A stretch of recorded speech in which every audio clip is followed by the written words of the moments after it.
할렐루야. 아멘. 이렇게 우리 주님께 나오신 저와 여러분들을 환영하며 축복합니다. 저 오늘 이 예배 시간을 통해서 저 우리 주님께 늘 기쁨과 감사함으로 나아가시는 저와 여러분들이 되시기를 간절히 바랍니다. 아멘.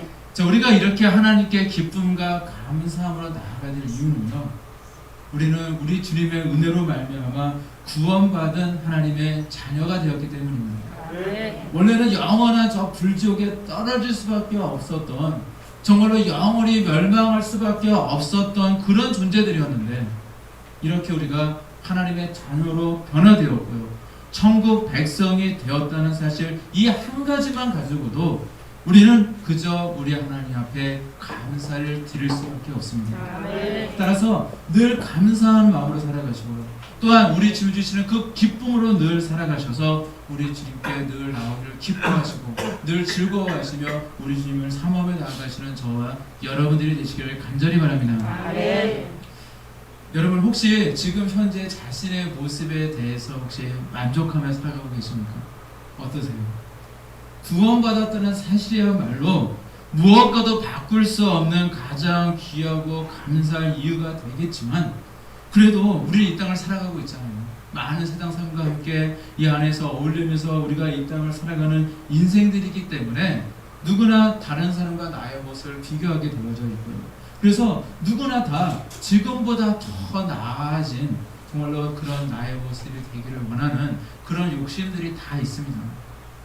그래서 아마도 자신의 뭐 외모에 대해서든 아니면 뭐 건강에 대해서든 아니면 실력에 대해서든 어떤 환경에 대해서든 모든 것에 만족하고 살아가는 사람들은 아마 한 분도 없으실 거예요. 이 땅을 살아가는 사람들은요, 모두가 자신을 바라보면서 거울에 비춰진 자신의 모습을 딱 바라보면서 만족하는 사람은 없습니다.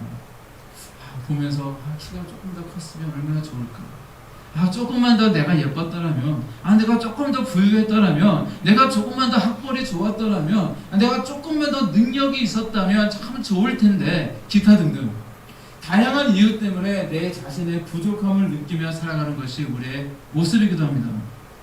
그래서 사람들은요, 노력을 많이 하죠.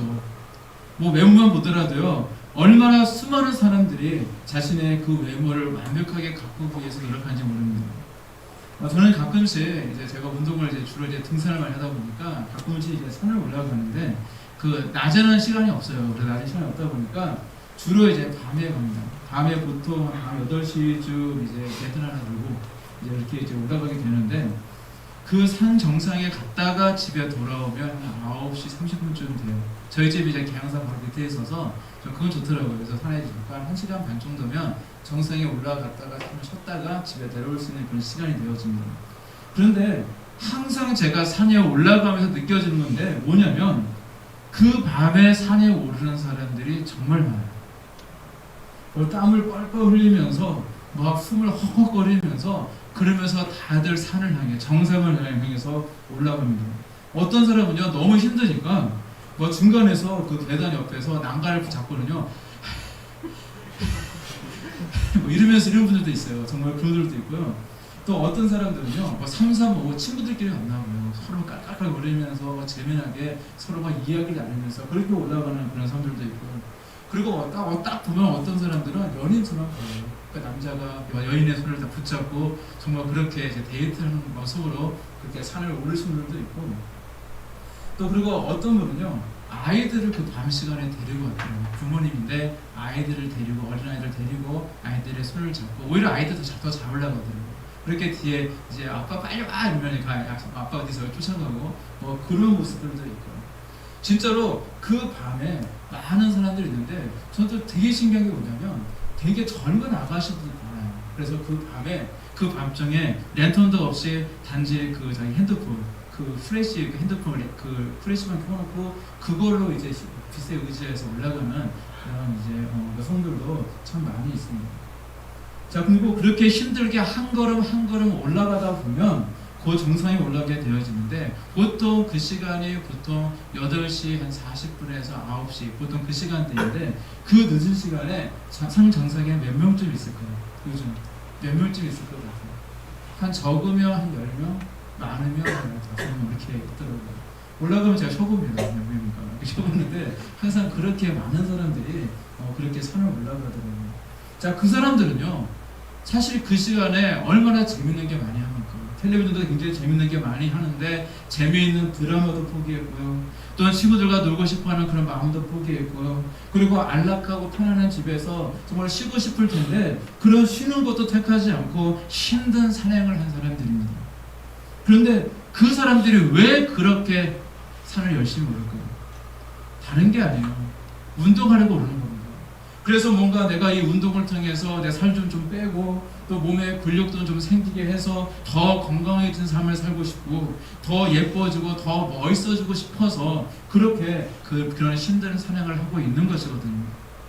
제가 뭐 산을 좀 다니다 보니까 이제 등산에 대한 이야기를 말씀을 드리지만 사실 지금 이 시간에도 수많은 사람들은요 뭐 다양한 운동들을 열심히 하고 있고요. 그리고 뭔가 자신을 위해서 운동만이 아니라 뭔가 자신을 위해서 뭐 학원을 다니는 사람들도 있고 자격증 공부하는 사람들도 있고 뭔가 부단히 노력하면서 이 인생을 살아가고 있습니다.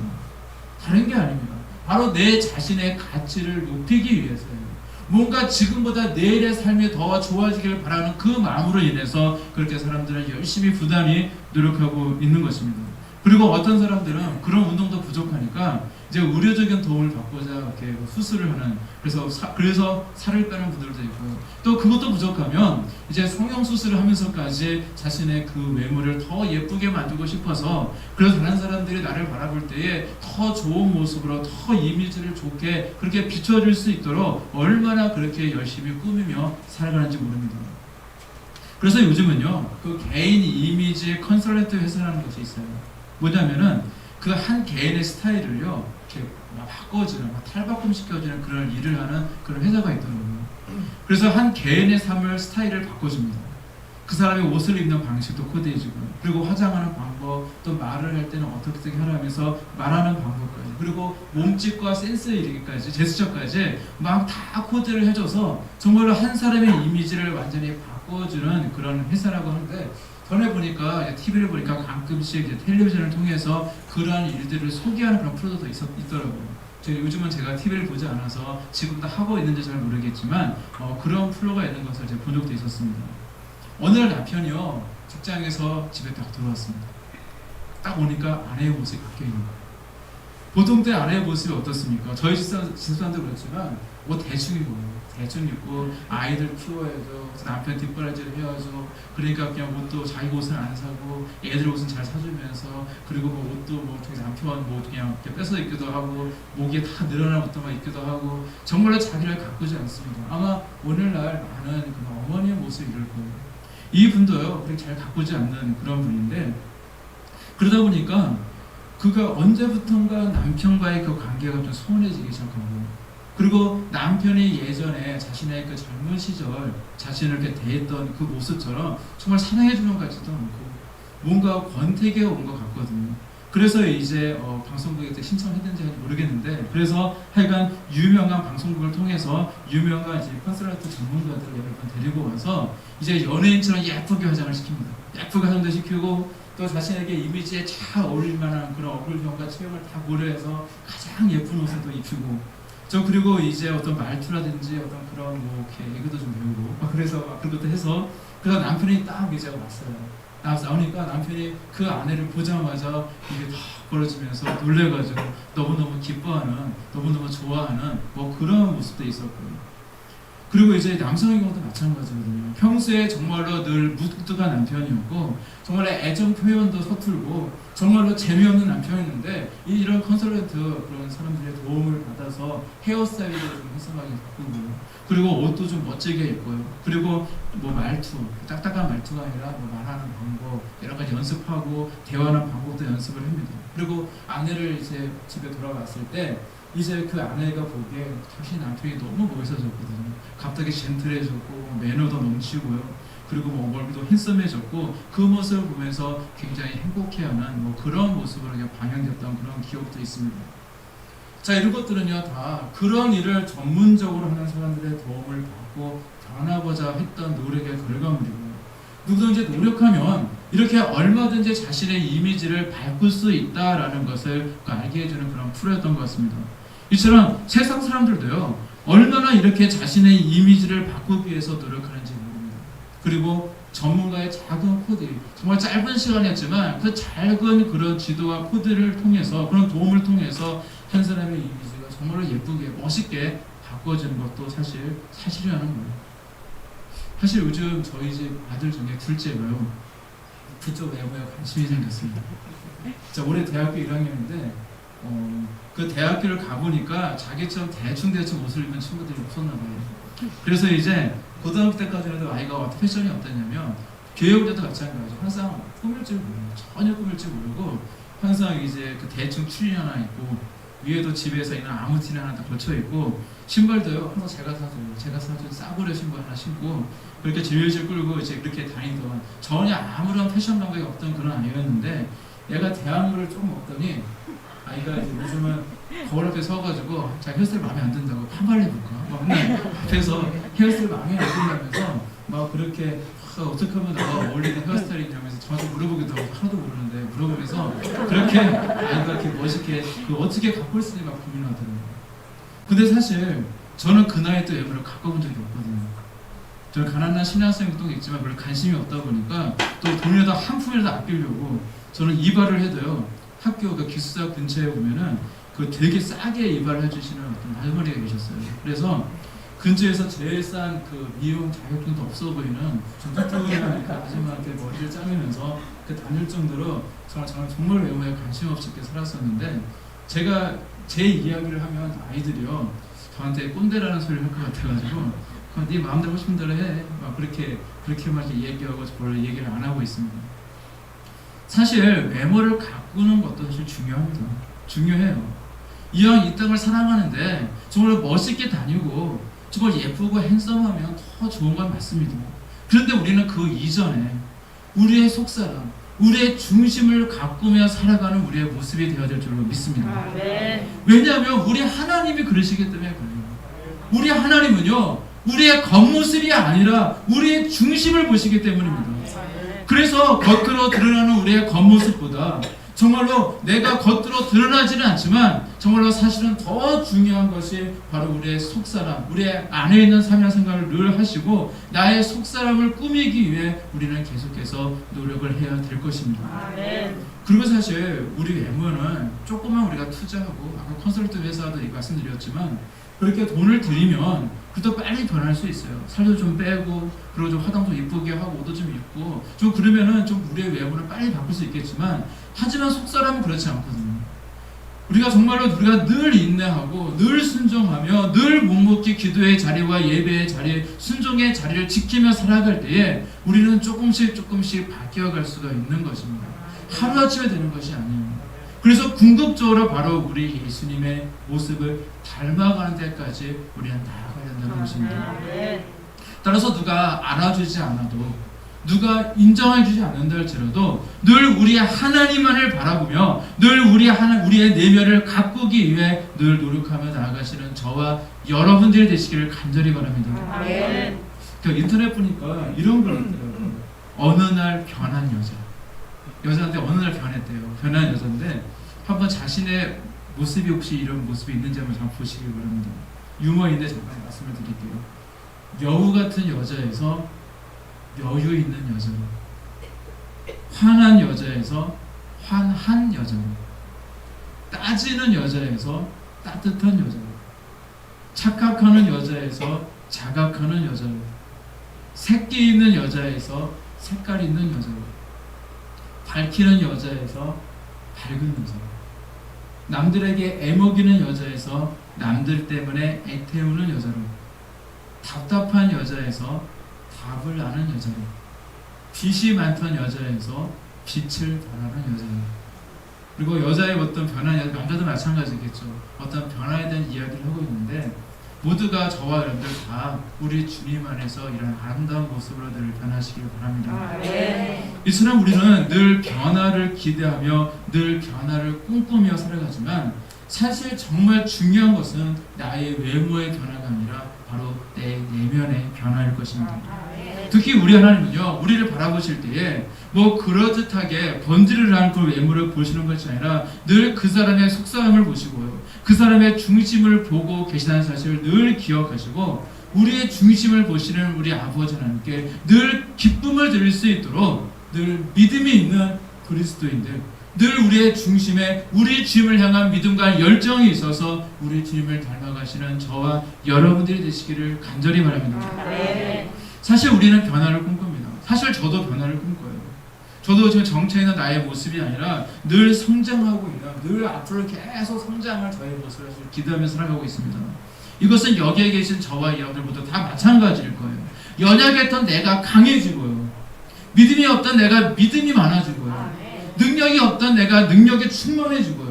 권능이 없던 내가 권능이 있어지고, 정말로 사람들에게 인기가 없던 내가 인기가 있어지고, 기타 등등 우리는 늘 나의 변해진 모습, 정말 더 나아진 모습을 꿈꾸며 하루하루를 살아가고 있습니다. 그런데 중요한 것은요, 안타까운 것은 사람은 쉽게 변하지 않습니다. 사람이 변하면 저 사람 죽을 때가 됐나 이렇게 얘기하잖아요. 쉽게 변하지 않는 것이 인간의 모습이에요. 외모는 아까 말씀드렸지만 그나마 조금 빨리 변할 수 있지만 내 내면은 쉽게 바뀌지 않습니다. 오래된 삶의 습관과 또 생각하는 방식 등은요, 쉽게 바뀔 수 있는 것이 아니에요. 근데 우리 안에 정말 믿음이요, 이 연약한 믿음이 정말 빨리 큰 믿음이 되었으면 좋겠는데 그것도 쉽지 않더라고요. 빨리 되지 않습니다. 그런데 오늘 성경 말씀은요, 그 사람의 모습뿐만 아니라 그 사람의 인생까지도 송두리째 바뀌어졌던 놀라운 사건이 기록이 되어 있습니다. 자, 오늘 본문에 수가성의 한 여인이 등장하고 있는데 이 수가성의 여인은 바뀌었습니다. 변화되었습니다. 불행했던 인생, 아무런 희망도 찾아볼 수 없던 인생이요, 정말로 그 인생이 행복한 인생으로, 소망이 가득한 인생으로 바뀌어졌다는 것입니다. 왜인지 아십니까? 왜 그녀를 바꿀 수 있었을까? 결론만 말씀드린다면 바로 예수 그리스도를 만났기 때문이었습니다. 예수님 때문에요, 소망이 어떤 인생이 소망이 있는 인생이 되었고요, 불행한 인생이요 정말 행복한 인생으로 바꿀 수 있었다는 것입니다. 이처럼 우리도 마찬가지거든요. 우리가 지금 우리 예수님을 인격적으로 만나게 되어진다면 우리도 이렇게 변화되어질 수 있는 줄로 믿습니다. 남을 등쳐먹고 살았던 세리장이었던 삭개오는요, 예수님을 배웠을 때에 자신의 불의를 다 청산하고 예수님을 온전히 따르는 제자가 되었고요, 예수님을 핍박했던 사울이요, 예수님을 만났을 때는 자신의 그 목숨까지 다 바쳐 예수님의 그 복음을 전했던 복음 전도자 바울로 바뀌었고요. 많은 인물들이 있겠지만 한 사람의 여인을 말씀드린다면 인생의 가장 밑바닥의 삶을 살아갔던 막달라 마리아라고 했던 한 여인은요, 예수님을 만났고 변화되었을 때에 예수님의 부활의 목격자가 되었고, 그리고 어떤 문헌에 따지면 당시 그 예루살렘 교회에서 가장 그 뜸은 사도 베드로였었는데 이 베드로와도 견줄 만한 그런 초대교회를 이끌고 평생에 주님을 증거하며 살아갔던 그런 믿음의 일꾼이 되었던 것입니다. 이렇게 성경에서 보게 되어지면 예수님을 만났던 사람들, 또 예수님을 만나서 변화되었던 사람들 이야기가 정말로 수없이 많이 기록이 되어 있습니다. 그리고 오늘 이 본문의 수가성의 여인도 바로 그들 중에 한 명이라는 것입니다. 예수님께서 공생했던 그 당시에 그 유대 나라는요, 세 지역으로 구분이 되어 있었습니다. 우리 한국도 보게 되지만 경기도가 있고, 강원도 있고, 충청도 있고, 전라도 있고, 경상도가 있잖아요. 그것처럼 이스라엘은 세 군데로 구분이 되어 있었어요. 물론 다른 데도 있지만은 크게 세 군데가 있었는데 맨 위쪽 지방은 갈릴리 지방이라고 있고, 그다음에 중간 이 중심 그 중부 지방은 사마리아라고 불렀고, 맨 밑에 있는 남부 지방을 이렇게 해서 이제 유다 땅이라고 이렇게 불렀습니다. 그런데 이 북쪽 갈릴리 지방은요, 곳에 갈릴리 호수가 있다 보니까 어부들이 많이 살았고요. 그리고 그렇게 부유한 사람은 없고 일반적인 이렇게 평범한 그런 서민들이 주로 그곳에 살았고요. 그리고 중부지방이었던 이 사마리아는 이방 민족과 결혼해서 살았던 사람들, 그러니까 순수한 유대인의 피가 아니라 이제 혼혈인 사람들이 살았던 지역이었고요. 그리고 남부지방이었던 유다는 그 예루살렘에 아마 있고 예루살렘 성전이 있는 곳이다 보니까 주로 종교, 정치, 경제, 그 지도자들, 특히 이제 정통성을 자랑하는 유대인들이 주를 이뤘던 그런 지역이었습니다. 근데 문제는요, 이 중부지방인 이 사마리아에 사는 사람들을 대했던 유대인들의 태도였습니다. 유대인들은요, 이 사마리아인이라고 그들을 사마리아 사마리아인이라고 부르면서 마치 이방인들처럼 취급을 했어요. 같은 이스라엘 사람인데, 같은 유대인에도 불구하고 그들은 유대인을 생각하지 않습니다. 그 사람은 혼혈하기 때문에 아주 더러운 사람들, 저 이방인들과 다 다를 거 없는 그런 사람들, 그들은 그렇게 생각을 했어요. 그래서 어떤 일을 하냐면 그들은 서로 만나는 것을 꺼려했습니다. 그래서 보통 유대 지방에서 이제 갈릴리 지역으로 가거나 아니면 갈릴리 지역에서 유대 지역으로 가게 되어지면 이제 그 사마리아 지역을 통과하면 가장 빠른 길이에요. 그런데 그들은요, 이 사마리아 사람들은 더러운 사람들, 더러운 땅이라 해서 그곳을 가지 않고요, 멀리 우회하는 도로를 따라서 그렇게 멀어도 그렇게 다녔던 것을 보게 되어집니다. 그만큼 유대인들의 독성과 편견은 대단했다는 겁니다. 그런데 오늘 본문에 등장하는 이 수가성의 이 여인은요, 이렇게 유대인들에게 무시당했던 사마리아 사람이었습니다. 근데 게다가 그는요, 이 사마리아 사람들 가운데서도 결혼을 5번이나 실패했던 불행한 여인이었고, 지금도 결혼도 하지 않고 한 남자랑 살고 있었던 그런 현실이었기 때문에 음란한 여자, 죄악된 여자라고 하면서 사마리아 사람들에게도 손가락질을 받았던 그런 여인이었습니다. 그런데 이렇게 불우하고 사람들에게 무시당했던 사람들의 삶을 보게 되어지면요, 대부분이 좀 열등감과 수치심을 가지고 있어요. 그래서 사람들을 만나는 것을 되게 꺼려하고, 그리고 뭔가 남들 앞에 서는 것에 대해서 자신감이 떨어지고, 또한 이런 사람들은 또 자신을 좀 다른 사람들에 비해서 상처를 받지 않기 위해서 자기 스스로 이제 보호하다 보니까 조금 사람들을 배척하는 그런 공격적인 성향도 가지고 있습니다. 바로 이 여인도 그랬다는 거예요. 그래서 예수님께서 잠시 이제 그녀와 대화를 나눌 때, 그녀는요, 우리 성경 말씀 우리가 읽지는 않았지만 좀 길어서 뒷부분만 읽었지만 앞에 내용을 보게 되어지면 그 예수님께 여러 가지를 이제 따지게 되어져. 왜 유대인 남자가 이 사마리아 여인에게 말을 거냐? 뭐 그것도 시작했어요. 또 그 유대인들은 예루살렘의 성전에서 그 하는 예배만 참 예배라고 이야기하느냐? 뭐 그렇게 그런 것을 가지고 뭐 성경 말씀은 좀 이렇게 부드럽게 적혀놓은 것 같지만 사실은 좀 약간 시비적으로 그렇게 이야기를 하고 있습니다. 이렇게 열등감이 심한 사람일수록 이렇게 자기를 방어하고자 그래서 공격적인 성향을 띠게 됩니다. 왜냐하면 그 안에 깊은 상처가 있기 때문입니다. 그 상처가 정말 그로 인해서 사람들을 많이 꺼리고 있는 그런 모습들을 많이 보게 되죠.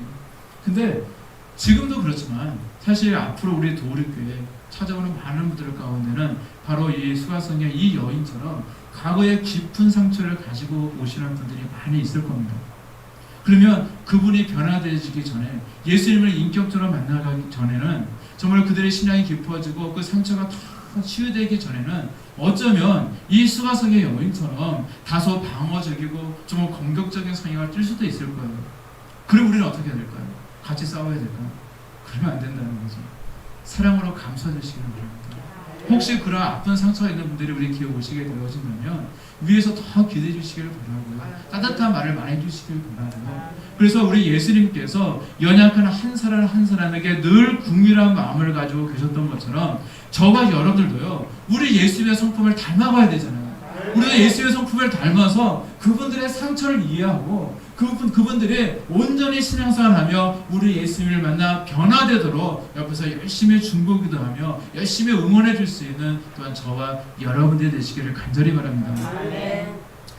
자, 이렇게 깊은 상처로 인해서 남들에게 공격적이었던 그녀도요, 우리 예수님을 만났을 때 변화되었습니다. 그녀가 우리 예수님을 뵙게 되었을 때 바로 내 자신 앞에서, 내 앞에서 지금 말씀하고 계시는 이 예수님이 자신이 그토록 기다렸던 참 메시아요, 하나님의 아들이시다는 사실을 깨닫게 되었다는 겁니다.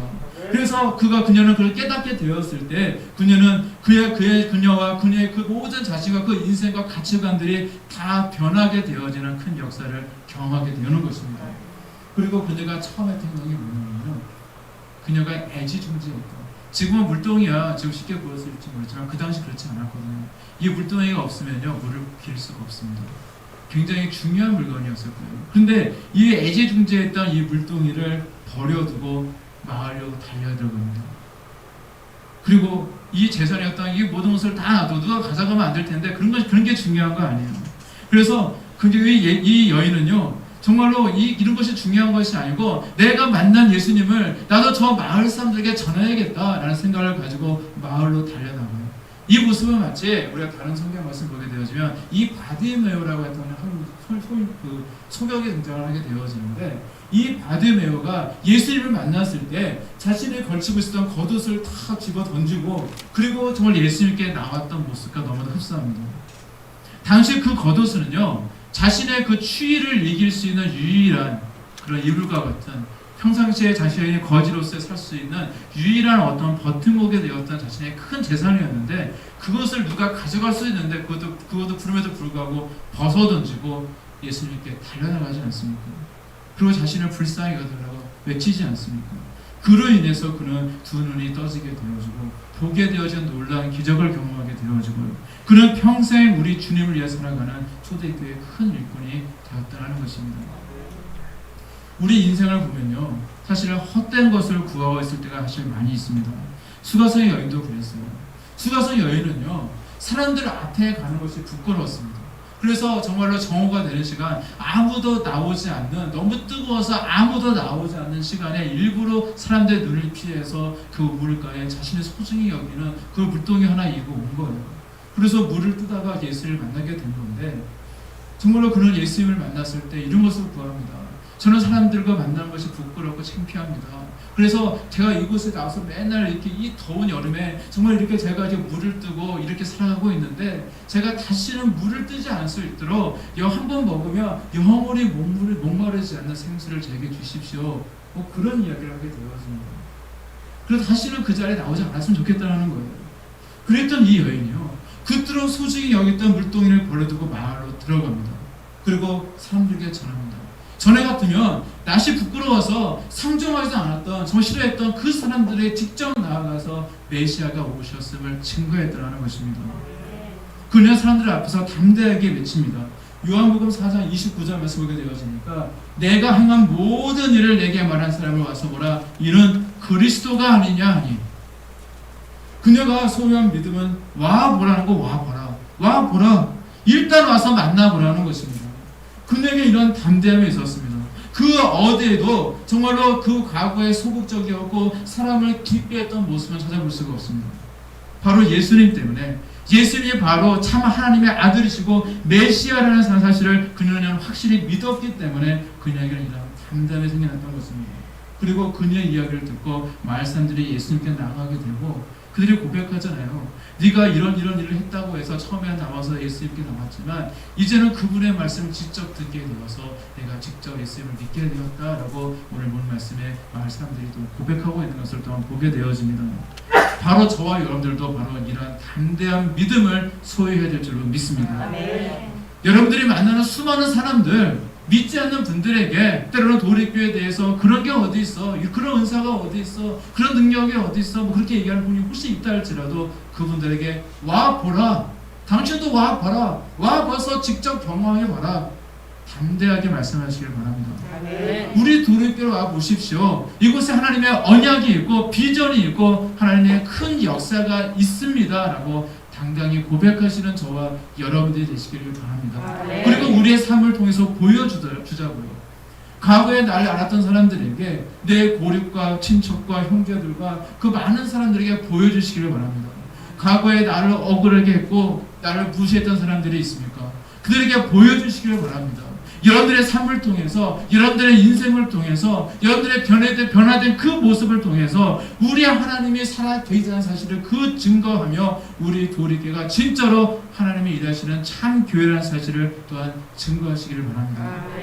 그러기 위해서 우리는 변해야 됩니다. 그냥 이 모습 이대로, 연약한 모습 그대로 있다면, 수가서 여인이 그냥 그 모습 그대로 있었다면 정말 그 마을 사람들이 오지 않았을 겁니다.